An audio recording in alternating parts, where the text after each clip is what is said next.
Conference किस उद्देश्य से होता है?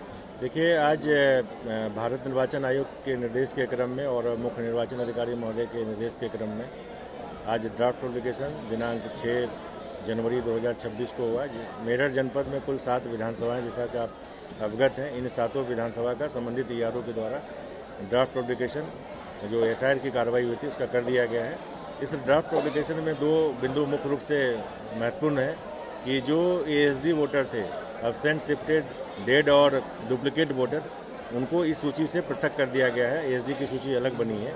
इसके अतिरिक्त जो लोग नॉन मैप्ड वोटर हैं उनको नोटिस जाएगी और उनको सुनवाई का पर्याप्त अवसर दिया जाएगा संबंधित ईआरओ, एईआरओ और एडिशनल एईआरओ के द्वारा। उनका नोटिस में उनका स्थान कहाँ सुनवाई होगी, कब सुनवाई होगी, पूरा डिटेल्स होगा और वो उनको एक अवसर होगा कि अपनी जो वोटर हैं, वैलिड वोटर हैं, या तो वो किस प्रकार से हैं, जो 12 डॉक्यूमेंट्स वो जो भारत निर्वाचन आयोग के द्वारा प्रेस्क्राइब्ड हैं वो जमा करके अपने वोटर लिस्ट में वो रह सकते हैं। इसके अतिरिक्त यदि उनके द्वारा कोई वैलिड डॉक्यूमेंट या प्रॉपर डॉक्यूमेंट्स प्रोड्यूस नहीं किया जाता सक्षम अधिकारी के समक्ष, तो उनको फिर वोटर लिस्ट में हटाने के लिए कार्रवाई संबंधित ईआरओ के द्वारा सुनिश्चित की जाएगी।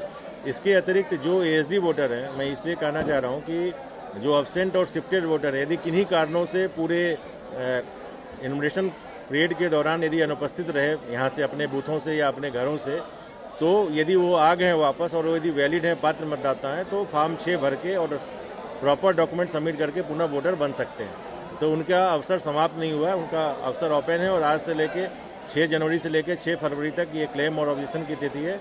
इस तिथि के अंदर जो है वो फॉर्म 6, 7 और 8 सबमिट कर सकते हैं। और जैसा कि मैंने कहा कि किस जो नॉन मैप्ड वोटर की सुनवाई कहाँ पे होगी, किस तिथि को होगी, ये संबंधित ईआरओ के द्वारा नोटिस निर्गत करके उनके घर के पते पर उनको यथा समय सूचित कर दिया जाएगा। टोटल नो मैपिंग की कितनी संख्या है?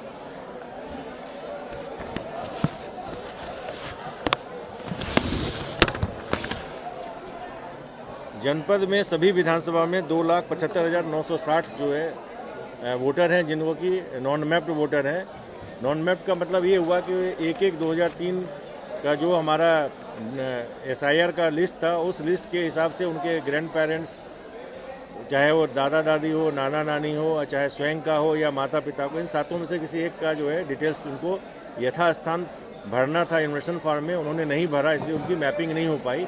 उनके लिए अवसर है कि वो जब नोटिस उनको जाएगा तो नोटिस के साथ प्रॉपर डॉक्यूमेंट सबमिट करें तो वो वोटर लिस्ट में रहेंगे। यदि नहीं सबमिट करते हैं और एग्जामिन होने के बाद ये पता चलता है कि वो कोई भी ऐसा वैलिड डॉक्यूमेंट नहीं दिया, तो उनको वोटर लिस्ट से पृथक करने के लिए संबंधित ईआरओ के द्वारा अलग से कार्रवाई सुनिश्चित कराई जाएगी।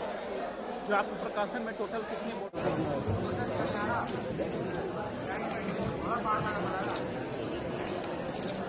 और माननीय भारत निर्वाचन आयोग का मुख्य निर्वाचन अधिकारी महोदय उत्तर प्रदेश का सबका यही निर्देश है कि अधिक से अधिक लोगों को, युवा मतदाताओं को शामिल किया जाए और उसके अलावा जो मतदाता ऐसे स्थितियों में जाता है और देना है ना, कौन से स्कूल से आया, आप लोग सलूस भारती से